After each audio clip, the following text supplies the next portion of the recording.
Los que creyeron que sembrando mentiras y calumnias por doquier iban a desacreditar a nuestro pueblo, se equivocaron.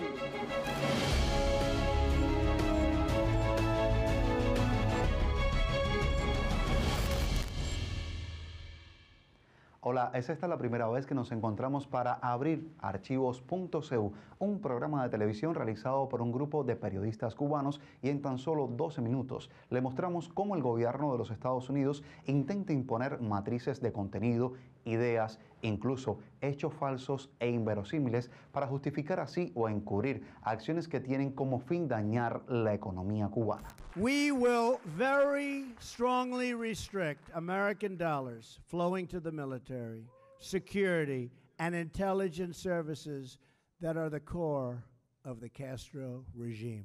They will be restricted. We will enforce the ban on tourism. We will enforce the embargo. Si bien es cierto que durante su campaña electoral Donald Trump había prometido dar marcha atrás a las relaciones con Cuba, la asesoría, reconocida por él mismo, de los senadores Marco Rubio y Mario Díaz-Balart, acercó mucho más el fin del proceso de normalización iniciado en diciembre de 2014. I want to express our deep gratitude to a man that's really become a friend of mine. And I want to tell you, he is one tough competitor, Senator Marco Rubio. And I listened to another friend of mine, Congressman Mario Diaz-Balart, and I'll tell you, I loved what he said, and I appreciated, Mario, I appreciated what you said so much. En el gobierno de Trump han logrado tener una gran influencia un grupo de políticos oportunistas que forman parte de la especie de estructura mafiosa de hacer política del estado de la Florida. A veces se confunde a este grupo, a esta maquinaria política, con la voluntad de los cubanos en los Estados Unidos, lo que es un error. Sin embargo, los hechos más recientes acontecidos en América Latina demuestran un diseño mucho más amplio para toda la región. En el caso de Trump, por supuesto, Cuba es un bastión en términos de defensa a la soberanía nacional, a la independencia. Ese es el tema Cuba con Estados Unidos. O sea, no encaja dentro de los planes que Estados Unidos tiene para la región, para el mantenimiento de la hegemonía estadounidense en la región, por el ejemplo que ha sido Cuba en términos de defensa a la soberanía nacional. Mentioned back at the end of last year that we're looking very much at the troika of tyranny, including Cuba and Nicaragua, as well as Maduro. Part of the problem in Venezuela is the heavy Cuban presence, 20 to 25,000 Cuban security officials by reports that have been in the public. This is the sort of thing that we find unacceptable, and that's why we're pursuing these policies. Cuando vemos, por ejemplo, los tweets del presidente Trump, con el tema Cuba, por ejemplo, hubo 3 o 4 tweets nada más en 2 años, cosa que es sumamente llamativa en el sentido de que esa es la vía de comunicación fundamental que está usando Trump para anunciar sus estrategias, sus visiones. Pero ha sido muy efectiva porque de esos 3 o 4 tweets, excepto uno que fue típicamente sobre Cuba, los otros 3 estaban relacionados con la supuesta presencia de seguridad militar de Cuba en Venezuela. Y eso enseguida se reflejó en los macrotemas que la gran prensa estadounidense ha estado ha estado publicando sobre Cuba. In this administration, we're not afraid to use the phrase Monroe Doctrine. This is a country in our hemisphere. It's been the objective of American presidents going back to Ronald Reagan to have a completely democratic. Sacaron de la tumba, exhumaron a la doctrina Monroe y volvieron a decir que en defensa de la doctrina Monroe, Estados Unidos estaba actuando contra Cuba, contra Venezuela y contra Nicaragua. Han fracasado hasta ahora en su objetivo, pero no han dejado de causar daño y no han dejado de tener un éxito propagandístico dentro de Estados Unidos. Desde junio del 2017 hasta nuestros días se han aplicado más de 200 medidas contra Cuba, generalmente justificadas con fake news, o sea, con informaciones o pretextos que tienen que ver con Cuba que han sido creados en laboratorio. Nunca habíamos visto en ninguna de las administraciones anteriores una campaña tóxica tan amplificada, tan amplia y con un diseño tan profesional como la que estamos viendo ahora. En el caso de Cuba, en los momentos cruciales de la historia, ahí está la fake news. Desde la explosión del Maine, que justificó la intervención de Estados Unidos en la guerra cubano-española, hasta nuestros días. Pero esta administración particularmente se caracteriza por deliberadamente crear mentiras, diseñar mentiras para generar todos los pretextos posibles y además trabajar muy en profundidad técnicas de comunicación estratégica, es decir, de incorporar dentro del corazón de las decisiones políticas la comunicación para crear meteoros públicos, políticos, que permitan justificar una serie de decisiones o sencillamente crear las condiciones o acelerar las condiciones para la intervención en nuestro país. A partir de mediados de agosto de 2017, medios estadounidenses comenzaron a publicar innumerables notas de prensa sobre supuestos ataques sónicos que habrían afectado a diplomáticos de ese país radicados en La Habana. Desde entonces, y a pesar de las múltiples investigaciones realizadas, con participación incluso de organismos de seguridad de Estados Unidos, no ha aparecido evidencia alguna sobre un ataque de cualquier tipo que pudiera haber afectado la salud de ninguna persona.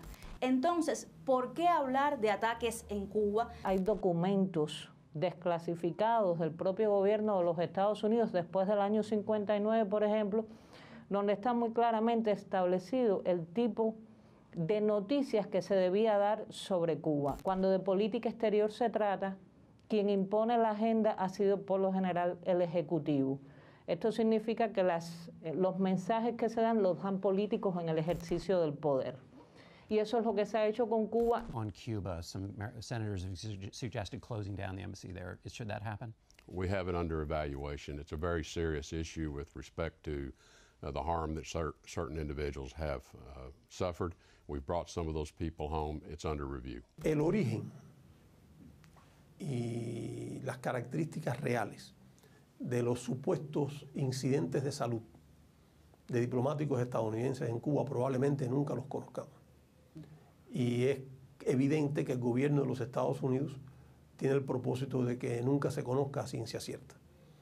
Es un fenómeno extraño y la prensa en su conjunto tiene razones para estimar que es un suceso extraño, puesto que se han movido todo tipo de teorías, de hipótesis e incluso de acusaciones sobre supuestos ataques, sobre la existencia de armas sónicas, armas infrasónicas, ultrasónicas, armas direccionales que son capaces de dañar a una persona dentro de un colectivo y no dañar al resto, que son capaces de provocar daños de contunción cerebral sin que una contunción haya tenido lugar. Y por supuesto todo esto ha quedado ya ampliamente cuestionado por la ciencia. La falta de una explicación objetiva, sujeta a la ciencia, ha sido ya cuestionada. Pero el gobierno de los Estados Unidos, como se puede observar hoy, ni siquiera le presta atención al asunto. No tiene un propósito de llegar al fondo de qué fue lo que sucedió, porque el gobierno ya tuvo la capacidad de manipular el asunto de manera muy hábil y con el respaldo nuevamente de los grandes medios de difusión y la capacidad que tiene el gobierno de los Estados Unidos de abrumar y dejar establecida una matriz de opinión. Con la ley de la democracia de Bush comenzó este desplazamiento hacia transitar los fondos para el cambio de régimen hacia el escenario digital. Claro, coincide con el boom de estas tecnologías, con la incorporación de Cuba a la red Internet, con una serie de medidas que se están aplicando en Cuba en esos años que apuntan a un modelo diferencial del país en la inserción en la llamada sociedad de la información. Si uno repasa también los documentos de los tanques pensantes y los analistas que están asesorando a las distintas administraciones desde Bush para acá, se da cuenta que un elemento recurrente es considerar que en el ámbito de la comunicación, en la comunicación digital, hay amplias oportunidades para derrocar al gobierno cubano a partir de, sobre todo, crear sinergias, crear puentes de comunicación con la población joven o con las minorías con las que empiezan a trabajar muy deliberadamente. Entonces se empieza a imponer como agenda en torno a Cuba la llamada tríada mercado, pluripartidismo, elecciones libres. Pero forma parte de toda la estrategia. Yo defino una estrategia política que tengo que justificar, tengo que vender, tengo que explicar a nivel de medios de comunicación, con líneas de mensajes muy claras. Cuba es el culpable, el modelo socialista no funciona, la economía cubana no funciona por los problemas internos de la economía cubana, pero nunca explican en la prensa el impacto real del bloqueo, que ellos ni siquiera los reconocen como bloqueo. Fíjense que a nivel de discurso político en Estados Unidos lo que se habla es de embargo. En el año 61 de la Revolución nos tiraron a matar y estamos vivos. La frase del presidente cubano Miguel Díaz-Canel Bermúdez no es una metáfora, los hechos así lo demuestran. Veamos 2019, la actual administración de los Estados Unidos, ¿qué hizo? Limitó la entrada de combustibles a puertos de la isla, sancionó a embarcaciones y empresas internacionales, activó el título 3 de la ley Helms-Burton para inhibir la inversión extranjera en el territorio cubano, puso en práctica también medidas que obstaculizan los intercambios personales entre uno y otro pueblo y recrudeció aún más el bloqueo financiero y económico que ya se extiende por casi 6 décadas contra Cuba. Now we hold the cards. We now hold the cards. The previous administration's easing of restrictions on travel and trade does not help the Cuban people. The profits from investment and tourism flow directly to the military. Our policy will seek a much better deal for the Cuban people and for the United States of America.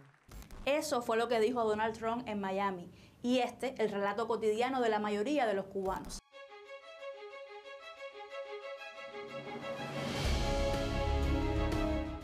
Con lo de los viajes al exterior y todas esas cosas que ellos nos frenan, con la poca ayuda que podemos tener de ellos para los medicamentos que nos hacen falta. En este caso a mí como taxista nos afecta, se reduce mucho la entrada del turismo en Cuba y la falta de trabajo que tenemos. El bloqueo es una cosa vieja, antigua, caduca. Obama lo dijo y Obama trató de abrir la cobertura para que ese bloqueo dejara de existir. Pero Trump ha apretado tanto, bueno, tenemos problemas con el combustible, las medicinas. Miren la situación que tenemos en el país, muy dura. Sería muy bueno para Cuba que el turismo americano pudiera entrar sin tener tanta restricción. Y pregunta es, ¿hasta cuándo? ¿A quién le cree usted? Está bien diseñado. Este bloqueo del que estamos hablando ahora no es el bloqueo de hace 60 años a Cuba. Es un bloqueo en que los asesores, el club de Miami de asesores del señor Trump, se han empeñado realmente en hacer daño a la economía cubana y hacerla colapsar. Que no vengan turistas a Cuba de cruceros o que haya limitado los vuelos a las capitales de provincia, los charters también, afecta no al gobierno cubano ni a las empresas estatales, afecta al ciudadano de a pie, a ese que su trabajo es brindarle un servicio turístico, un producto, y a este que recibe la remesa, que tampoco es el gobierno cubano, que es nuestra población. Es decir, que es un bloqueo muy bien encaminado a asfixiarnos también financieramente. Como se ve, son intentos de dañar a Cuba en prácticamente todas las áreas que son importantes para el desarrollo económico del país. Si no han tenido más éxito, si bien han causado daño y no han provocado un colapso de nuestro país, es por la capacidad organizativa del país, por la naturaleza de nuestro sistema social y por la experiencia que hemos acumulado durante muchos años. Pero no debe desconocerse que es un daño significativo que afecta a las potencialidades de desarrollo de Cuba, que afecta a nuestros planes de desarrollo y por supuesto que van dirigidas a dañar el bienestar de toda la población, a castigar al pueblo de Cuba en su conjunto.